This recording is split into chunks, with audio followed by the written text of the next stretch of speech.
رسوله الكريم أما بعد أعوذ بالله من الشيطان الرجيم بسم الله الرحمن الرحيم والسابقون الأولون من المهاجرين والأنصار والذين اتبعوهم بإحسان رضي الله عنهم ورضوا عنه وأعد لهم جنات تجري تحتها الأنهار خالدين فيها أبدا ذلك الفوز العظيم۔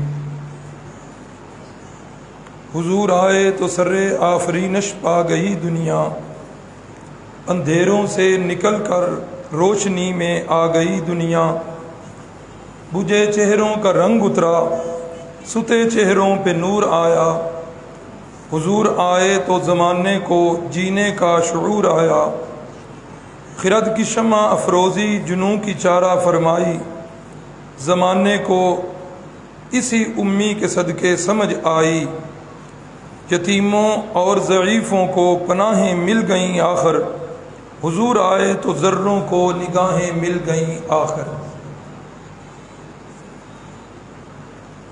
ہمارے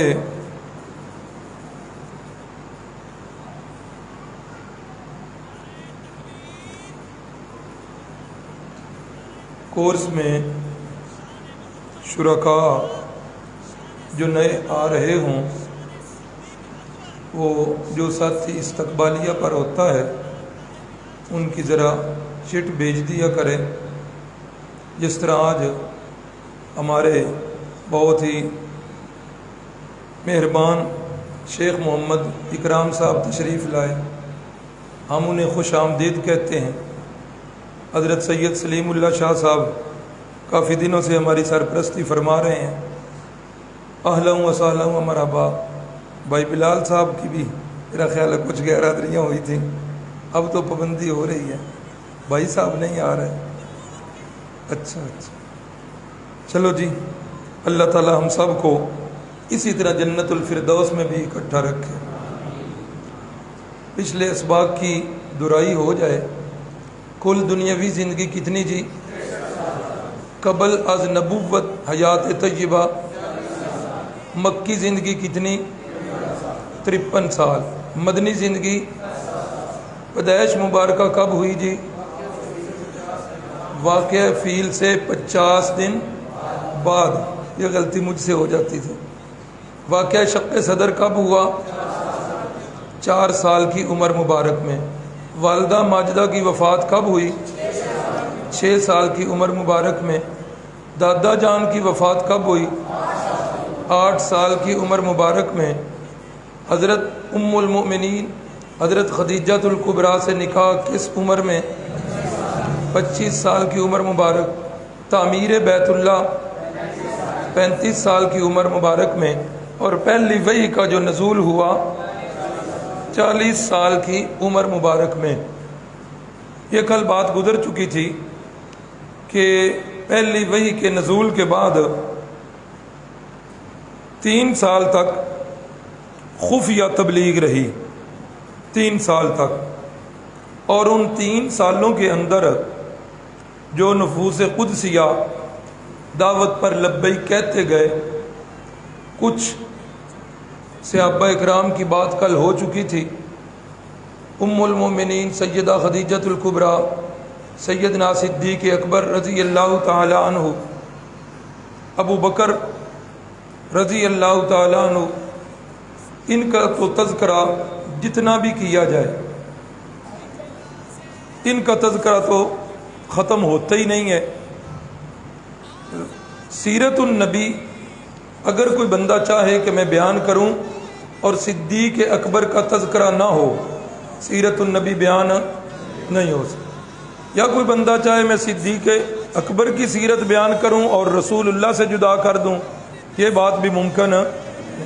بالکل دونوں ساتھ ہیں، نبوت سے پہلے بھی ساتھ ہیں، نبوت کے بعد بھی ساتھ ہیں، مکی زندگی میں بھی ساتھ ہیں، مدنی زندگی میں بھی ساتھ ہیں، ہجرت میں بھی ساتھ ہیں، آج حجرہ عائشہ کے اندر بھی ساتھ ہیں، اور رسول اللہ صلی اللہ علیہ وسلم نے فرمایا کہ قیامت والے دن جس وقت سب سے پہلے میری قبر مبارک جو ہے وہ کھلے گی سیدنا صدیق اکبر ادھر بھی میرے ساتھ ہی ہوں گے، ابو بکر دیاں تے ریسیں ہی کوئی نہیں۔ کوئی ایک بات بنی، اختلاف ہوا حضرت سیدنا فاروق اعظم کا اور سیدنا صدیق اکبر رضی اللہ تعالیٰ عنہ، اختلاف بن گیا۔ حضرت سیدنا صدیق اکبر رضی اللہ تعالیٰ عنہ اس اختلاف میں ذرا کچھ تلخی ان سے بھی ہو گئی۔ پھر کیا ہوا، حضرت فاروق اعظم چل پڑے کہ میں آپ کی شکایت کرتا ہوں رسول اللہ صلی اللہ علیہ وسلم۔ حضرت صدیق اکبر نے معافی مانگ لی کہ عمر شکایت نہ کرو، مجھ سے ہی زیادتی ہو گئی ہے، رہنے دو۔ اللہ اکبر۔ لیکن حضرت عمر جو شیلی طبیعت کے مالک ہیں نہیں رکے، جا کے شکایت کر دی۔ اب جس وقت شکایت ہوئی تو رسول اللہ صلی اللہ علیہ وسلم نے فرمایا کہ ابو بکر کے بارے میں میرے پاس شکایت لے کے نہ آیا۔ جانتے نہیں ہو کہ ابو بکر کون ہے؟ جب سارے زمانے والے مجھے جھٹلا رہے تھے تو ابو بکر نے میری دعوت پہ لبیک کہی۔ اس ایک بندے کے بارے میں مجھے کوئی تکلیف نہ دیا کر۔ صدیق اکبر کی تو ریس سے ہی کوئی نہیں ہے۔ فاروق اعظم رضی اللہ تعالیٰ عنہ جن کے بارے میں فرمایا کہ اگر میرے بعد نبوت جاری ہوتی تو سیدنا فاروق اعظم رضی اللہ تعالیٰ عنہ ہوتے۔ کتنے موقع ایسے ہیں کہ جن میں حضرت فاروق اعظم نے زمین پہ رسول اللہ صلی اللہ علیہ وسلم کو ایک رائے دی ہے کہ ایسا ہونا چاہیے۔ اللہ کو آسمانوں پہ وہ رائے پسند آئی ہے، اللہ نے قرآن مجید بنا کر اپنے محبوب پر وہ نازل فرما دیا۔ ایک موقع ایسا بھی آیا کہ رسول اللہ صلی اللہ علیہ وسلم کو یہ کہنا پڑا، ان اللہ تعالی جعل الحق علی لسان عمر، اے عمر اللہ نے تو تیری زبان پر حق جاری فرما دیا، حق کے علاوہ تو بولتے ہی نہیں۔ سیدنا عثمان غنی رضی اللہ تعالیٰ عنہ یہ وہ شخصیت ہے جنہیں 1,24,000 پیغمبروں میں یا ان کے صحابہ میں یہ فضیلت ہے کہ 1,24,000 پیغمبر سمیت ہمارے نبی پاک صلی اللہ علیہ وسلم کسی پیغمبر کی 2 بیٹیاں کسی ایک شخصیت کے پاس نہیں، اور یہ واحد شخصیت ہے سیدنا عثمان غنی رضی اللہ تعالیٰ، بیٹی کا نکاح کر کے دیا ہے، اس کی وفات ہو گئی ہے۔ حضرت عثمان غنی پریشان ہے، نماز کا سلام پھرا ہے، نماز سے فارغ ہو کے حضرت عثمان غنی جو ہے جوتوں والی جگہ پہ پہنچے ہیں، مسجد نبوی میں گم سم کھڑے ہیں۔ اور حقیقت بھی ایسے ہی ہے، گھر کا سارا نظام جو ہوتا ہے وہ عورت کے ذمے ہوتا ہے۔ اگر عورت نہیں گھر میں تو بندہ جو ہے نا جتنا بھی خوشحال ہو، جتنا ہی مال و دولت والا کیوں نہ ہو، گھر کا نظام نہ ہو تو وہ بندہ خوشحال نہیں ہو سکتا۔ حضرت عثمان غنی گم سم کھڑے ہیں، رسول اللہ صلی اللہ علیہ وسلم تشریف لائے۔ عثمان کیا بات ہے، کیوں پریشان ہو؟ یا رسول اللہ کیا بتاؤں، گھر سے جب سے بیوی کی جدائی ہوئی ہے، ان کی وفات ہوئی ہے، بیوی کا صدمہ ایک بہت بڑا صدمہ ہے، یہ اپنی جگہ پر، گھر کا سارا نظام درم برم ہو گیا ہے، یہ اپنی جگہ پر۔ یا رسول اللہ ان دونوں دکھوں سے ایک بڑا دکھ وہ یہ ہے کہ اس آپ کی بیٹی کی وجہ سے میری نسبت آپ کے ساتھ تھی، آپ میرے سسر تھے، میں آپ کا داماد تھا۔ یا رسول اللہ وہ نسبت بھی اب ختم ہو گئی ہے، کتنے ہی دکھ ہیں۔ تو رحمت کائنات صلی اللہ علیہ وسلم نے فرمایا عثمان کوئی بات نہیں، ایک بیٹی چلی گئی ہے تو میری دوسری بیٹی جو ہے وہ حاضر ہے۔ تو رحمت کائنات صلی اللہ علیہ وسلم نے اپنی دوسری بیٹی کا بھی نکاح کر کے دے دیا، اور جب دوسری بیٹی کی وفات ہوئی ہے اس موقع پر رحمت کائنات صلی اللہ علیہ وسلم نے فرمایا عثمان اگر میرے پاس 40 بیٹیاں بھی ہوتی تو یکے بعد دیگرے اگر وہ وفات پاتی جاتی تو میں محمد الرسول اللہ یکے بعد دیگرے ان کا نکاح تیرے ساتھ کرتا جاؤں۔ فرمایا کہ عثمان وہ شخصیت ہے جن سے محمد صلی اللہ علیہ وسلم زمین پہ حیا کرتے ہیں، آسمانوں کے فرشتے حیا کرتے ہیں اور اللہ عرش پر ان سے حیا کرتے ہیں۔ اللہ بھی حیا کرے، ہاں فرشتے بھی حیا کریں، میرے رسول اللہ صلی اللہ علیہ وسلم بھی حیا کریں۔ وہ مشہور حدیث ہے دہرائی کے لیے، اماں جی فرماتی ہیں دروازہ کھٹکا ہے، پوچھا گیا من دق الباب، کون ہے باہر دروازہ کھٹکھٹانے والا؟ یہ انا ابو بکر، میں ابو بکر ہوں، آ جائیے۔ پھر دروازہ کھٹکتا ہے، کون ہے جی؟ میں عمر ہوں، آ جائیے۔ پھر جو ہے دیوار پر ایک سایہ نمودار ہوتا ہے، پھر دروازہ کھٹکتا ہے، پوچھا گیا کون ہے؟ تو فرمایا گیا کہ میں عثمان ہوں۔ آپ نے فرمایا ٹھہر جائیے۔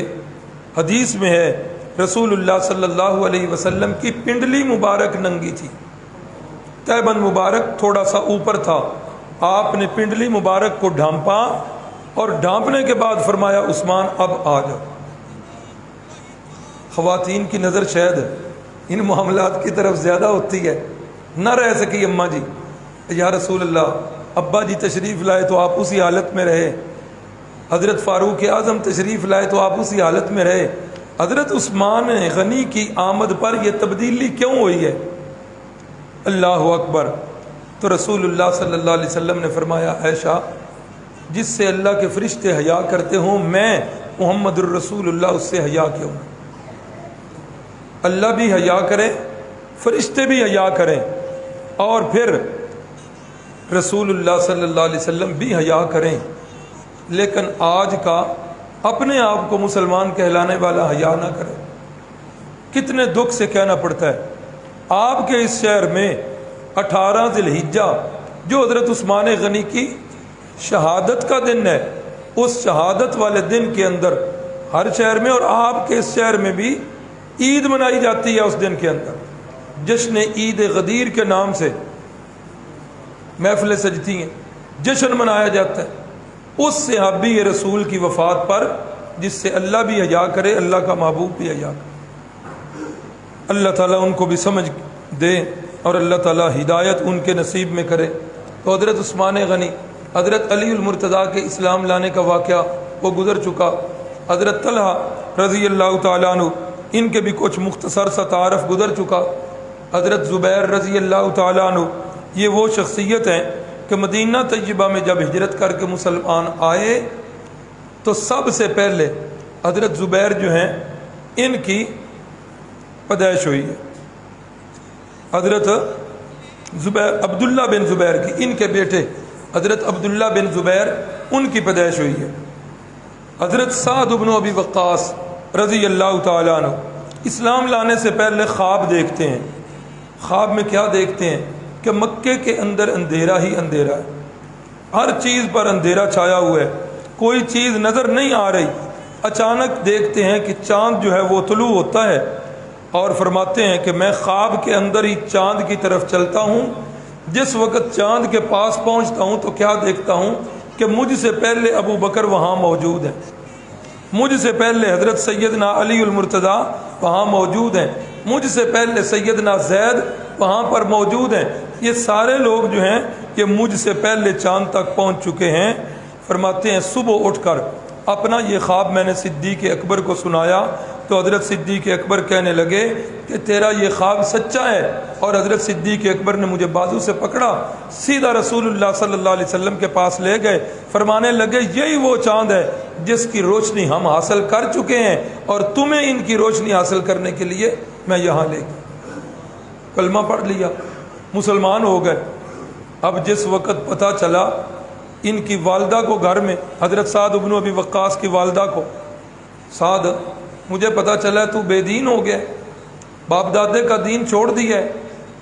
اماں جی بے دین نہیں ہوا، دین پر اب ہی تو چلا ہوں، ابھی تو دین پر چلا ہوں۔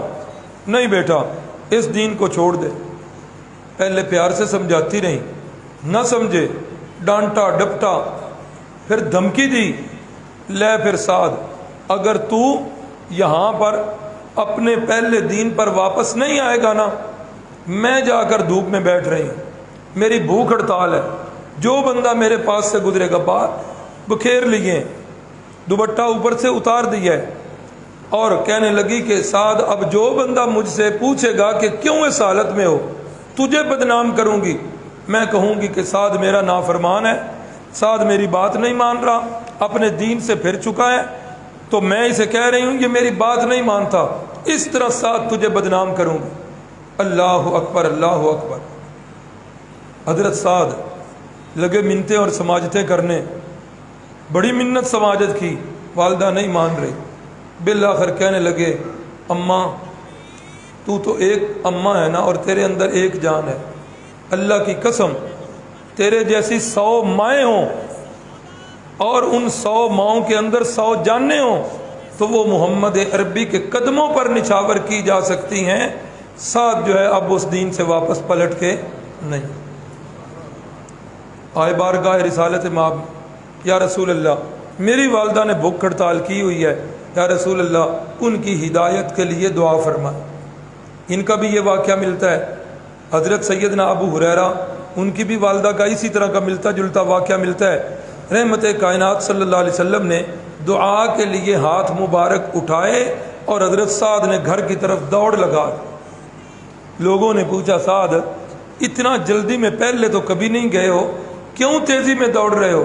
سعد فرمانے لگے دیکھنا چاہتا ہوں کہ میں پہلے پہنچتا ہوں کہ میرے نبی کی دعا پہلے پہنچ۔ رضی اللہ عنہم ورضوا عنہ۔ حضرت سعد کی ایک خصوصیت ایسی جو پورے صحابہ میں کسی کو بھی حاصل نہیں ہوئی۔ صحابہ اکرام پتہ ہے جب رسول اللہ صلی اللہ علیہ وسلم سے مخاطب ہوتے تو یہ الفاظ بولا کرتے تھے، فدا کا ابی و امی یا رسول اللہ، اللہ کے نبی میرے ماں باپ آپ پر قربان ہوں، میرا یہ مسئلہ ہے، فدا کا ابی و امی یا رسول اللہ۔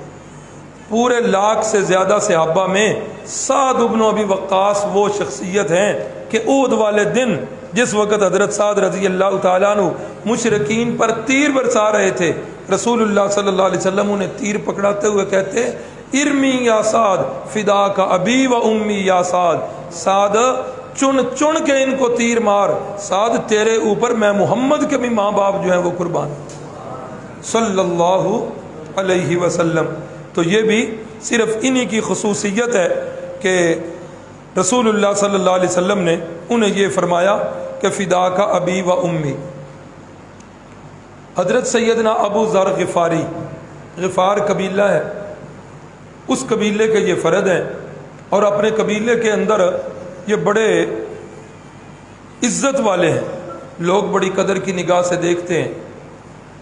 بت پرستی سے بچپن سے ہی انہیں جو ہے الرجی ہے، بت پرستی نہیں کرتے۔ کسی راہب سے اللہ والے سے پوچھا کہ میں دین حق پہ چلنا چاہتا ہوں، کیا کروں؟ اللہ اکبر۔ انہوں نے بتایا کہ ابھی کچھ انتظار کرو، وقت آنے ہی والا ہے کہ نبی آخر الزمان جو ہیں وہ تشریف لانے والے۔ ہر گزرنے والے قافلے سے پوچھتے کوئی نئی خبر ہے معاشرے میں اس وقت کے اندر، کوئی نئی خبر؟ تو ایک دن قافلہ جو گزرا مکے والوں کا، ان سے پوچھا تو انہوں نے بتایا ہاں مکے کے اندر ایک شخص ہے جس نے نبوت کا دعویٰ کیا۔ اچھا، اسی تو خبر کی تلاش میں ہے۔ اللہ اکبر۔ اپنے بھائی انیس کو بھیجا کہ جاؤ جا کے خبر لے کے آؤ، وہ بندہ کیسا ہے، اس کا کردار کیسا ہے، اس کا قول و فعل کیسا ہے، اس کا چال چلن کیسا ہے، اور اس کی دعوت کیا ہے، جاؤ جا کے دیکھ کے آؤ۔ ان کے بھائی انیس جو ہے وہ آتے ہیں اور آ کر سارا کچھ پوچھتے ہیں، لوگ انہیں بتاتے ہیں، پھر واپس آ کر حضرت ابو ذر کو وہ اطلاع کرتے ہیں۔ حضرت ابو ذر جو ہیں ان کا دل اس کو تسلی نہیں ہوتی، کہتے ہیں اچھا ایسا کرو انیس، تم میرے بیوی بچوں کی، میری بھیڑ بکریوں کی نگرانی کرنا، میں خود جا کے اب تلاش کر کے آتا ہوں، جس چیز کی تلاش میں ہوں میں اب خود تحقیق کرتا ہوں۔ آئے ہیں، اب کسی سے پوچھتے بھی نہیں ہیں کہ حالات جو ہیں وہ گڑبڑ ہیں، حالات خراب ہیں، بھائی کی زبانی پتہ چل چکا ہے، بیت اللہ شریف میں آ کے بیٹھ جاتے ہیں خاموش ہو، انتظار میں ہے کہ وہ بندہ جو ہے وہ آئے تو پھر میں اس کے ہاتھ پہ اسلام کی دعوت قبول کر لوں۔ سارا دن گزر گیا، اسی حالت میں بیٹھے ہیں، شام ہو گئی ہے، انتظار میں ہے کہ کیا کروں۔ اتنے میں سیدنا علی المرتضیٰ رضی اللہ تعالیٰ عنہ بیت اللہ میں تشریف لائے اور فرمانے لگے، اجنبی، محسوس تو ہوتا ہے کہ تم یہاں کے نہیں ہو، کسی باہر کے قبیلے سے ہو، سارا دن کے بیٹھے ہوئے اور رات کا وقت ہے، آ جاؤ گھر چلیں۔ حضرت ابو ذر فرماتے ہیں رستے کے اندر نہ حضرت علی نے کوئی مجھ سے بات کی نہ میں نے ان سے بات کی، گھر گئے، کھانا کھلایا، سو گئے، صبح ناشتہ کروایا، ناشتہ کر کے میں پھر بیت اللہ میں، دوسرا دن بھی سارا ایسے ہی گزر گیا۔ شام کے وقت پھر سیدنا علی المرتضیٰ رضی اللہ تعالیٰ عنہ نے پھر صبح فارغ ہوئے، تیسرا دن بھی سارے کا سارا بیت اللہ میں گزر گیا۔ پھر شام ہوئی تو حضرت سیدنا علی المرتضیٰ نے پکڑا اور فرمایا آ جاؤ گھر۔ اب تیسری رات حضرت علی المرتضیٰ نے پوچھا کہ کس مقصد سے آئے ہو؟ چلو آپ نہیں بتا رہے ہو تو میں ہی پوچھ لیتا ہوں، کیا مقصد ہے آنے کا؟ تو حضرت ابو ذر فرمانے لگے کہ میں نے سنا ہے یہاں کسی بندے نے نبوت کا دعویٰ کی ہے، اور میں دیکھنے میں آیا ہوں کہ وہ بندہ کیسا ہے۔ اگر وہ بندہ صحیح ہے، دعوے میں سچا ہے، تو میں اس کے ہاتھ پہ اسلام قبول کرنا چاہتا ہوں، اس کو دیکھنا چاہتا ہوں۔ اللہ اکبر۔ صبح ناشتہ کیا، حضرت علی المرتضیٰ فرمانے لگے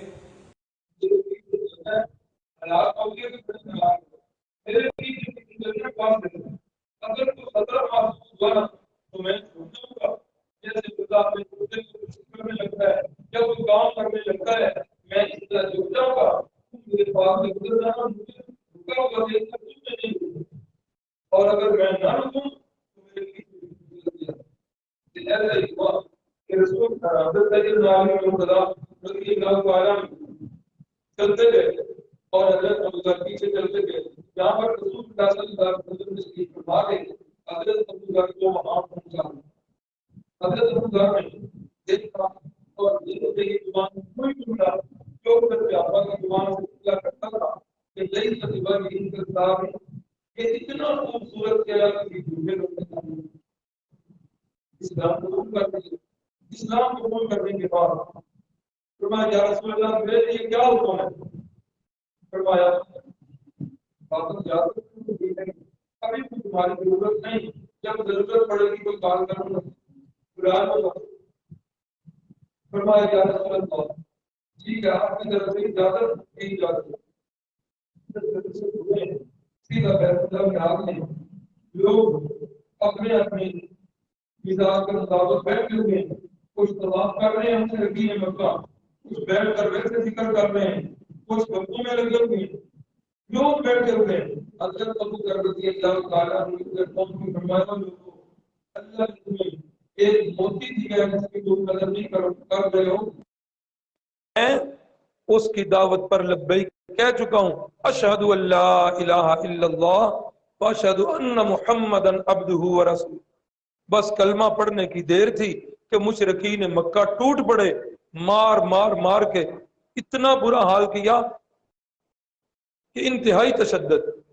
اس اسنا میں حضرت عباس رضی اللہ تعالیٰ عنہ وہ تشریف لے آئے۔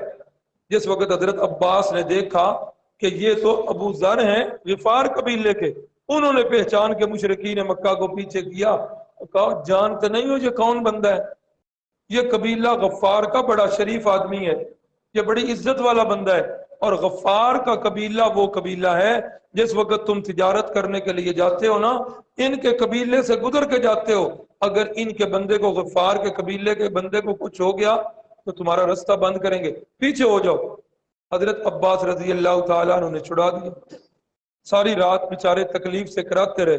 صبح جس وقت ہوئی، اللہ اکبر، دوبارہ پھر وہ اعلان کر دیا، قریشی پھر ٹوٹ پڑے۔ اللہ کی کروڑ رحمتیں ہوں حضرت شیخ القرآن مولانا غلام اللہ خان صاحب پر، اکثر یہ تقریروں میں فرمایا کرتے تھے کہ مسئلہ توحید بڑا کڑوا ہے، مسئلہ توحید بڑا کڑوا ہے، لیکن کڑوا اس وقت تک ہے جب تک سمجھ میں نہیں آتا، جب سمجھ میں آ جائے تو مسئلہ توحید اتنا میٹھا ہے، اتنا میٹھا ہے کہ مسئلہ توحید کا اقرار کرنے والے کے جسم کے ٹکڑے ہو سکتے ہیں، لیکن مسئلہ توحید سے پیچھے یہی ہوا۔ دوسرے دن پھر مار کھائی، دوسرے دن کی مار کے بعد حضرت عباس پھر آ گئے، انہوں نے پھر چھڑوا دیا۔ حضرت ابو ذر رضی اللہ تعالیٰ عنہ پھر اپنے قبیلے کی طرف چلے گئے۔ تو یہ تھا ان کے اسلام لانے کا واقعہ۔ حضرت عبداللہ ابن مسعود کا وہ کل گزر چکا۔ حضرت عمران بن حسین رضی اللہ تعالی عنہ، ان کے والد جو ہے نا، یہ جس قبیلے کے تھے قریش، ان کے والد کے پاس گئے کہ آپ ہمارے کئی دفعہ ہمارے پاس آتے ہو، ہمارا کوئی مکے والوں کا مسئلہ بنا ہوا ہو تو آپ ہمارے پاس آتے ہو، ہماری صلح بھی کرواتے ہو، ہمارے کئی دفعہ جھگڑوں کے فیصلے بھی کرتے ہو، آپ بندے بڑے جو ہے نا اونچے درجے کے مالک ہو۔ ہمارے مکے کے اندر یہ مسئلہ بنا ہوا ہے کہ ہر گھر کے اندر دشمنی پھیلی ہوئی ہے، ہم بڑے تنگ ہیں، آ جاؤ تم آ کر محمد صلی اللہ علیہ وسلم کو سمجھاؤ۔ اتفاق ایسا ہوا کہ ان کے بیٹے عمران، یہ جن کی بات کر رہا ہوں یہ حسین ہے، ان کے والد، بیٹے جو ہیں یہ پہلے مسلمان ہو چکے ہیں لیکن انہوں نے اپنے اسلام کو چھپایا ہوا ہے۔ تو یہ حضرت حسین رضی اللہ تعالیٰ عنہ یہ رسول اللہ صلی اللہ علیہ وسلم کو سمجھانے کے لیے قریش مکہ کے کہنے پر، تو جس وقت یہ سمجھا چکے تو رسول اللہ صلی اللہ علیہ وسلم نے فرمایا حسین بڑے عقل مند بندے ہو، میرے سوالوں کا جواب تو دو، کتنے خداؤں کی عبادت کرتے ہو؟ کہا جی 8 خداؤں کی عبادت کرتا ہوں، ایک خدا آسمان کا اور 7 خدا جو زمین کے ہیں ان کی عبادت کرتا ہوں۔ اچھا حسین مجھے یہ بتاؤ کہ جس وقت تمہیں کوئی تکلیف آتی ہے، بڑی مصیبت آتی ہے، پھر کس کو پکارتے ہو؟ کہا اس وقت تو میں اللہ کو پکارتا ہوں۔ فرمایا اچھا اگر جو ہے کاروبار میں گھاٹا ہو جائے پھر کس کو پکارتے ہو؟ کہا اس وقت بھی میں اللہ کو پکارتا ہوں۔ تو رسول اللہ صلی اللہ علیہ وسلم نے فرمایا بندے تو بڑے عقل مند معلوم ہوتے ہو، لیکن کتنا عجیب فیصلہ کہ مشکلات کے اندر اللہ کو پکارو، دکھوں کے اندر اللہ کو پکارو، مصیبتوں کے اندر اللہ کو پکارو، اور عبادت کے اندر اس کے ساتھ 7 بے وفاؤں کو بھی شریک کر لو جو مصیبت میں تمہارے کام نہیں آتے، جو تمہارے دکھوں کا مداوع نہیں کر سکتے۔ عبادت کے اندر 7 اور شریک کر رہے ہو اور مشکلات کے اندر اس اکیلے اللہ کو پکار رہے۔ حضرت حسین رضی اللہ تعالیٰ عنہ ان کو یہ بات سمجھ میں آ گئی اور اسی وقت وہ مسلمان ہو گئے۔ قریشی انتظار میں ہیں کہ ابھی یہ حسین جو ہے سمجھا کر کیا نکلتے ہیں۔ تو جس وقت انہوں نے اسلام قبول کیا، ان کے بیٹے حضرت عمران جو ہیں وہ ادھر بیٹھے ہوئے ہیں، اور ادھر بیٹھتے ہی جب انہوں نے دیکھا کہ ابا جان جو ہے وہ اسلام قبول کر چکے ہیں، اسی وقت سامنے آئے اور باپ کے سر اور پیشانی کو بوسے دینے شروع کر دیے۔ تو جس وقت یہ باہر نکلے تو قریشی انتظار میں تھے کہ شاید کوئی کامیابی ہو جائے، لیکن وہ کام جو ہے وہ الٹا ہو گیا۔ اب ان کے بیچاروں کے منہ لٹک گئے۔ حضرت صہیب رومی رضی اللہ تعالیٰ عنہ یہ بھی کسرا کے فوج کا ایک بہت بڑا افسر تھا، اس کے بیٹے تھے۔ رومیوں نے روم کی اور اس کسرا کی یہ جنگ ہوتی رہتی تھی، بڑی جنگیں ان کی سپر پاوریں جو ہوتی ہیں لڑتی رہتی ہیں، جیسے اب تماشے بنے ہوئے۔ کیسر نہیں، کسرا کے، ان کے والد جو ہیں کسرا کی فوج کے افسر تھے۔ رومیوں نے کسرا پر حملہ، اس پر فارس پر حملہ کیا، ایران پر، اور جو قیدی بن کے گئے ان قیدیوں کے اندر حضرت صہیب جو بالکل چھوٹے سے ان کو بھی ساتھ لے۔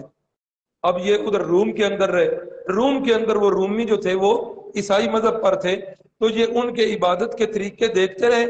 آگ کی عبادت اس سے بھی نفرت ہو گئی اور بتوں کی عبادت سے بھی ان کو نفرت ہو۔ اب جس وقت کچھ سنبھلے بڑے ہوئے، کسی ذریعے سے ادھر سے واپس آ گئے۔ اب جس وقت واپس آئے تو اس وقت تک اسلام کی کرنیں جو ہیں وہ پھیل چکی تھی، چرچے ہو گئے تھے۔ تو حضرت صہیب رضی اللہ تعالیٰ عنہ جب تشریف لائے تو اس وقت رسول اللہ صلی اللہ علیہ وسلم دار ارکم میں موجود، اور دار ارکم کے اندر حضرت صہیب جو ہے چکر لگا رہے ہیں۔ ابھی یہ ادھر چکر ہی لگا رہے ہیں کہ حضرت عمار آ جاتے ہیں۔ یہ پوچھتے ہیں صہیب کیوں چکر لگا رہے ہو؟ کہتے ہیں کہ سنا ہے کہ ایک بندہ جو ہے اس نے نبوت کا دعویٰ کیا ہے، میں اس کو دیکھنے کے لیے آیا ہوں۔ حضرت عمار فرماتے ہیں میں بھی انہی کے لیے آیا ہوں۔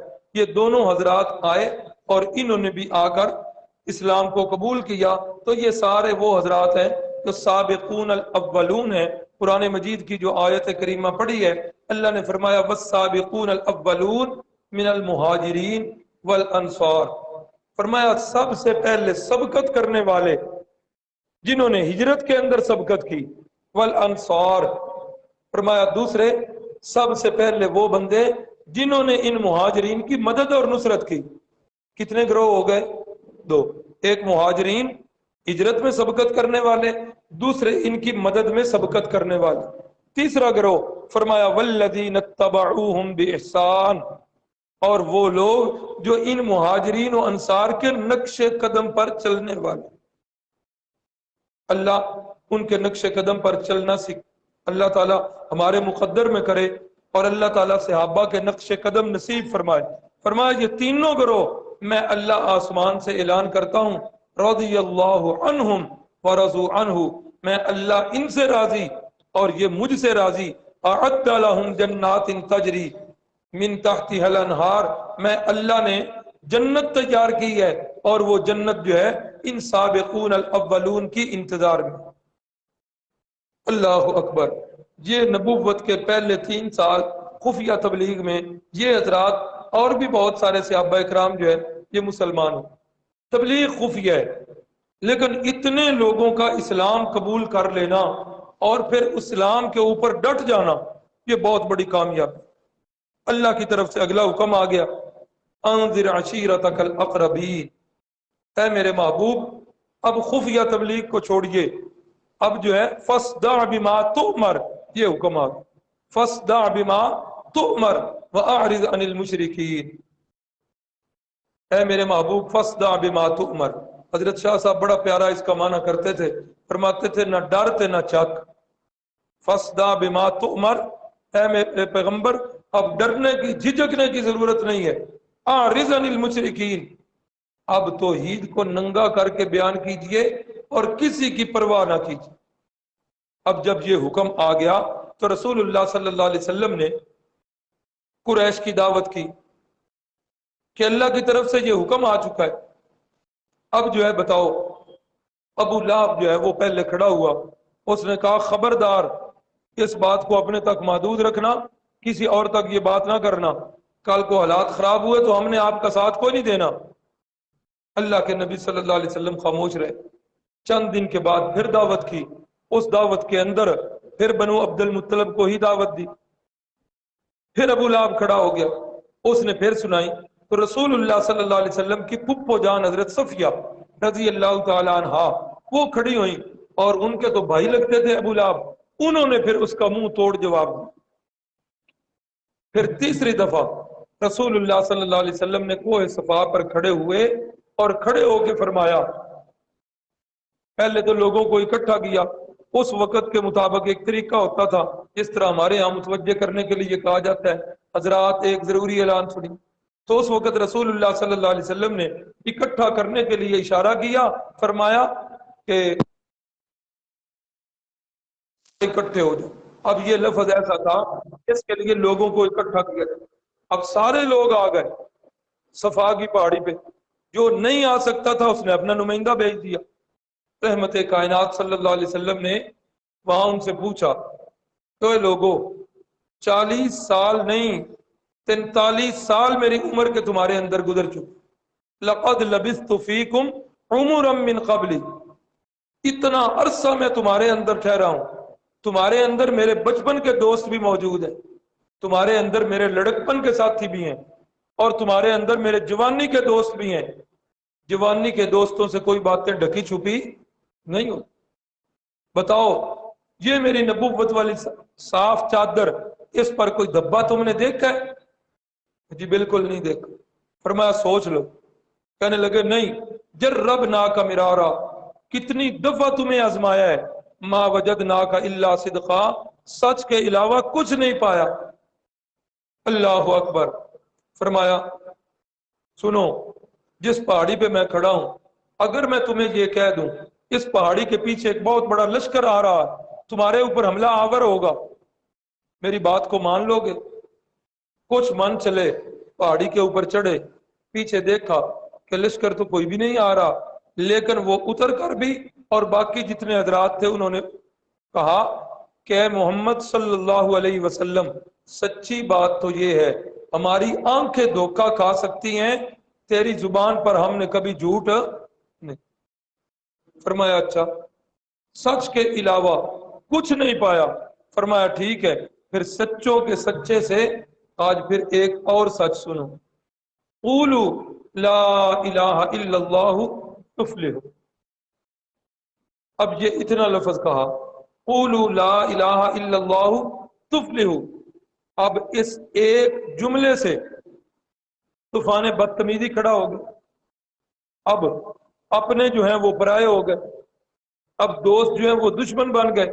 سگے چچا نے پتھر مارا اور کہا تبن لک یا محمد، اے محمد صلی اللہ علیہ وسلم، نعوذ باللہ معاذ اللہ، تیرے ہاتھ ٹوٹ جائیں، اس کام کے لیے تو نے ہمیں بلایا ہے۔ اللہ اکبر۔ اللہ کے نبی تو خاموش رہے لیکن اللہ خاموش نہ رہا۔ اللہ نے فرمایا تبت یدا ابی لہب وتب ما اغنا عنہ مالہ وما کسب، میرے محبوب کے ہاتھ کیوں ٹوٹیں، تو تباہ و برباد ہو، تیرے دونوں ہاتھ ٹوٹ جائیں۔ اللہ اکبر۔ اللہ نے جواب دیا۔ اب سوچنے والی بات یہ ہے بھائیو کہ رسول اللہ صلی اللہ علیہ وسلم کی جو پہلے دن کی تبلیغ تھی اس کے اندر لفظ کتنے ہیں؟ یہ 4 لفظ ہیں، لا الہ الا اور اللہ، یہ 4 لفظ ہیں۔ اتنا فرمایا کہ یہ کہہ دو لا الہ الا اور اللہ، یہ 4 لفظ کی تبلیغ ہے۔ ایک جملہ ہے جس کے اندر 4 لفظ۔ اب اس جملے کے اندر کون سی طاقت اور کون سی پاور ہے، اس جملے کے اندر کون سی دعوت ہے کہ وہ جو اپنے بیٹوں سے بڑھ کے پیار کرنے والے تھے آج وہ جان کے دشمن بن گئے، وہ جو اپنے جھگڑوں کے فیصلے کروانے والے تھے وہ رسول اللہ صلی اللہ علیہ وسلم کو برا بھلا کہنے لگ پڑے، وہ لوگ جو صادق اور امین کہتے تھے اللہ کے نبی صلی اللہ علیہ وسلم مکے کی گلیوں میں چلتے تو کبھی کسی نے نام لے کر نہیں پکارا تھا بلکہ یہی کہتے تھے وہ صادق آ گیا ہے، وہ امین آ گیا ہے۔ وہ صادق اور امین کہنے والے آج جو ہے کیا کہہ رہے ہیں، تو جھوٹا ہے نعوذ باللہ، تو پاگل ہے، تو دیوانہ ہے، تو مجنون ہے، تو شاعر ہے۔ یہ الزامات جو ہیں انہوں نے رسول اللہ صلی اللہ علیہ وسلم پر کسنے شروع کر دیے ہیں۔ وجہ کیا ہے اس کے اندر تلاش کرنے والی چیز یہ 43 سال تک مکے کی آبادی یوں ہی رہی۔ اب 43 سال کے بعد اس ایک جملے سے کیا ہو گیا، آبادی 2 گروہوں میں بٹ گئی، اپنے پرائے بن گئے ہیں، اور ادھر ماموں ہے تو ادھر بھانجا ہے، ادھر باپ ہے تو ادھر بیٹا ہے، ادھر ایک بھائی ہے تو دوسری طرف بھی دوسرا بھائی، ہر گھر کے اندر لڑائی ہو گئی ہے۔ اب سوچنے والی بات ہے کہ اللہ کے نبی صلی اللہ علیہ وسلم جو ان کو یہ دعوت پیش کر رہے ہیں، اس دعوت کے اندر آپ کے سامنے یہ جملے میں نے لکھے، آپ حضرات نے یہ جملے کئی دفعہ سنے ہیں۔ اب آپ دیکھیے ان جملوں کے اندر آپ صلی اللہ علیہ وسلم نے ان کے معبودوں کو جھوٹا کہا ہے؟ ہاں، کسی ان کے معبود کو گالی دی ہے؟ کسی پر تنقید کی ہے؟ آپ نے فرمایا کہ جو تم نے بیت اللہ کے اندر رکھے ہوئے ہیں وہ کچھ نہیں کر سکتے۔ آپ نے فرمایا کہ وہ تمہاری باتیں سنتے نہیں ہیں، تمہاری حاجت روائی کرتے نہیں ہیں، وہ تمہاری باتوں کو جانتے نہیں ہیں، تم ان کو سجدے نہ کرو، وہ سجدوں کے لائق نہیں ہے، وہ نظر و نیاز کے لائق نہیں ہے، وہ عبادت کے لائق نہیں ہے، کچھ بھی نہیں کہا۔ حتیٰ کہ اس جملے کے اندر 4 لفظی دعوت کے اندر ان کے کسی معبود کا نام تک نہیں ہے۔ سوچنے والی بات ہے، نام تک نہیں لیا، تنقید نہیں کی، گالی نہیں دی، برا نہیں کہا، پھر وہ کیوں دشمن بن گئے؟ کیوں آپ کی ذات کے دشمن بن گئے؟ کیوں آپ کے جسم مقدس پر، جس جسم مقدس پر پوری زندگی میں گندی مکھی تک نہیں بیٹھی، اس جسم مقدس پر اونٹوں کی اجریاں پھینکی گئی، اس جسم مقدس پر پہلے جو پھولوں کے ہار ڈالا کرتے تھے آج وہ گلے کے اندر رسیاں ڈال کے بل دے رہے ہیں کہ نبوت کی آنکھیں باہر آ رہی، اتنے دشمن بن گئے ہیں۔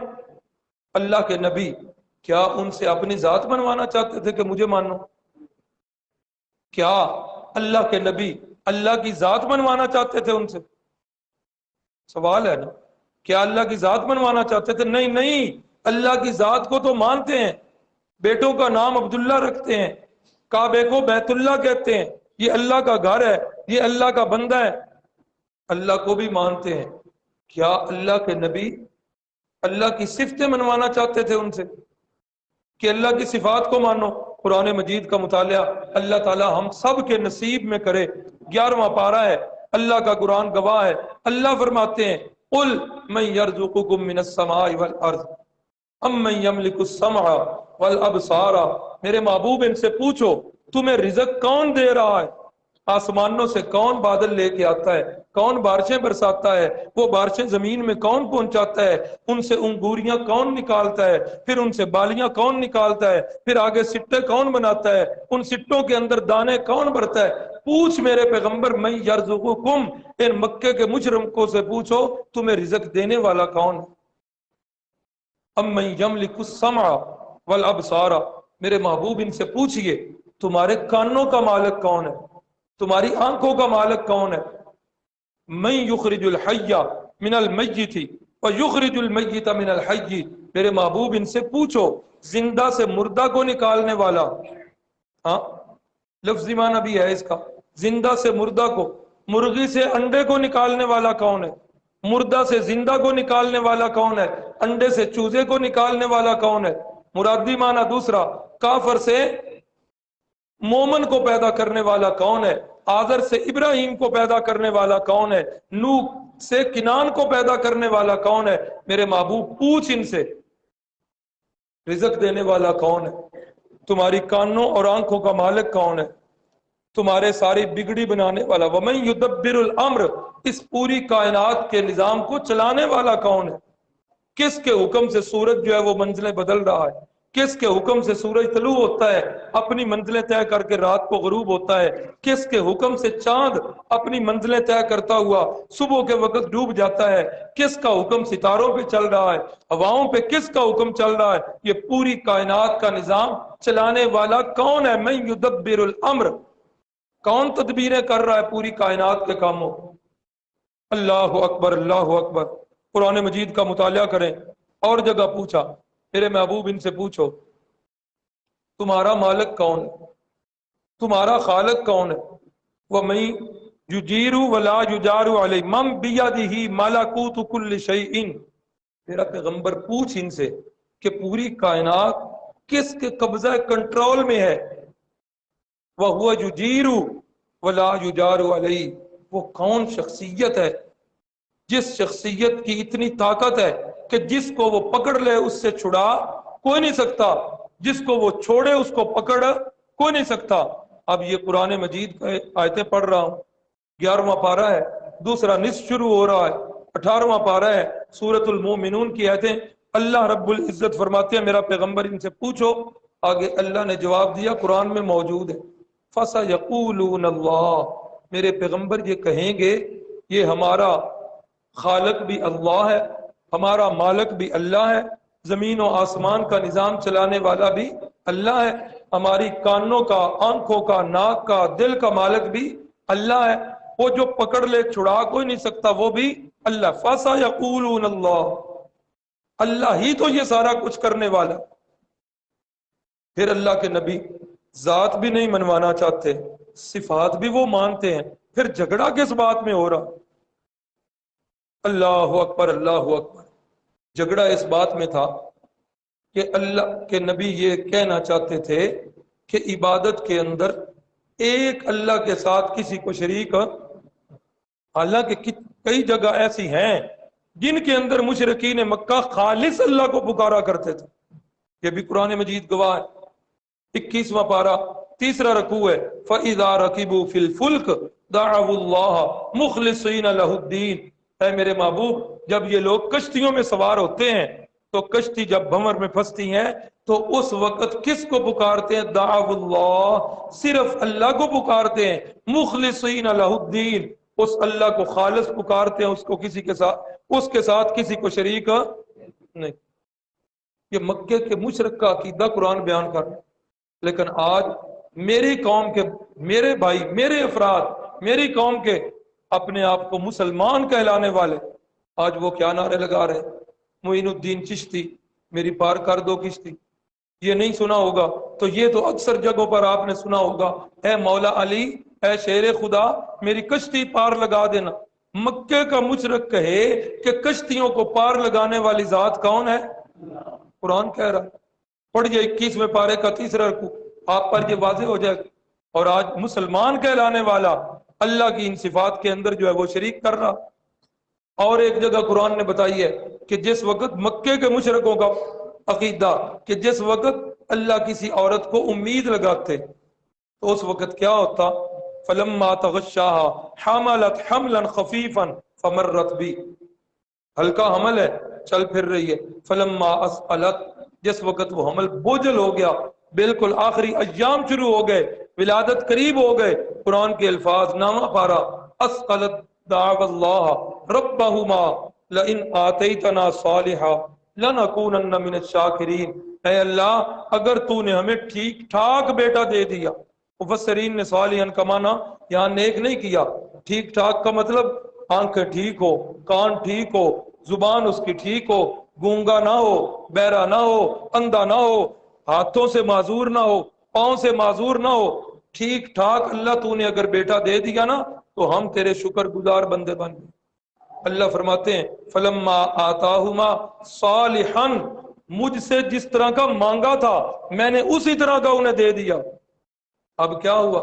جعل لہ شرکاء فیما آتاہما، دیا میں نے تھا، اب اس کے بعد اس کے اندر شریک کرنے لگے کہ فلاں حضرت کی نظر کرم ہوئی ہے، فلاں جو ہے نا انہوں نے ہمارے اوپر خاص کرم کیا ہے۔ اللہ کہہ رہے ہیں دیا میں نے تھا، شریک اس کے اندر غیروں کو کرنا۔ کسی نے عبد الکعبہ نام رکھ دیا، کسی نے عبد العزیٰ رکھ دیا، کسی نے عبد مناف رکھ دیا، آج کے معاشرے کے اندر دیکھو تو کسی نے پیرا دتا نام رکھ دیا۔ اب یہ کیا ہے؟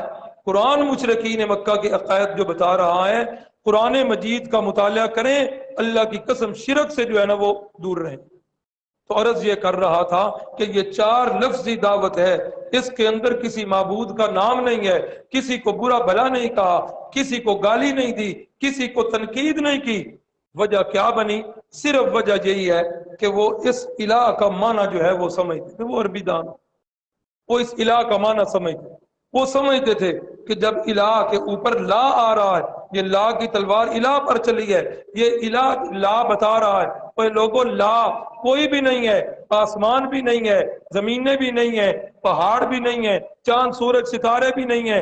جب بتایا گیا کہ یہ سارا کچھ ہے تو لا نے کہا نہیں، آسمان و زمین ہیں، چاند سورج ستارے ہیں، انبیاء اولیاء ہیں، لیکن ان سب میں الہ بننے کے لائق کوئی نہیں، لا الہ، الہ کوئی نہیں۔ چونکہ وہ مکے کے مشرک وہ عربی دان تھے، عربی جانتے تھے، ان کو پتا تھا یہ کلمہ کہنے سے وہ جو بیت اللہ کے اندر 360 رکھے ہیں ان کی نفی ہو، وہ یہ جانتے۔ لیکن آج کا کلمہ گو بندہ، اپنے آپ کو مسلمان کہلانے والا، کلمہ پڑھنے والا، آج جو ہے وہ لا الہ الا اللہ بھی پڑھ رہا ہے، قبروں پر سجدے بھی کر رہا ہے، آج لا الہ الا اللہ بھی پڑھ رہا ہے، نظر اللہ نیاز حسین بھی کہہ رہا ہے، لا الہ الا اللہ بھی پڑھ رہا ہے، غیر اللہ کی نظر و نیاز بھی دے رہا ہے۔ وہ کام جو مکے کے مشرک کرتے تھے، یقین کرو اگر اسی طرح کرنا ہوتا تو وہ بھی کلمہ پڑھ لے، لیکن یہ کیا ہے؟ وہ عربی دان تھے، الہ کا معنی جانتے تھے۔ تو یہ جو ہے نا یہاں سے پھر رسول اللہ صلی اللہ علیہ وسلم کی زندگی کا وہ حصہ شروع ہو رہا ہے جس حصے کے اندر مشکلات ہی مشکلات تھیں، ہر بعد میں آنے والا دن پہلے دنوں سے زیادہ سخت ہوا کرتا تھا۔ اللہ رب العزت سے دعا ہے اللہ تعالی ہم سب کو سیرت النبی پر چلنے کی توفیق عطا فرمائے۔ ہماری ترجمے کی کلاس جس سے ترقی ہو کر اس کلاس میں ہم پہنچے، ہماری ترجمے کی کلاس کے امیر حافظ آدم صاحب آتے بھی رہے ہیں، شدید بیمار ہیں، بخار ہے بڑا سخت، تو ان کے لیے دعا کر دیجیے اللہ تعالیٰ ان کو صحت دے۔ بسم اللہ الرحمن الرحیم، الحمدللہ، اللہم صلی علی سیدنا،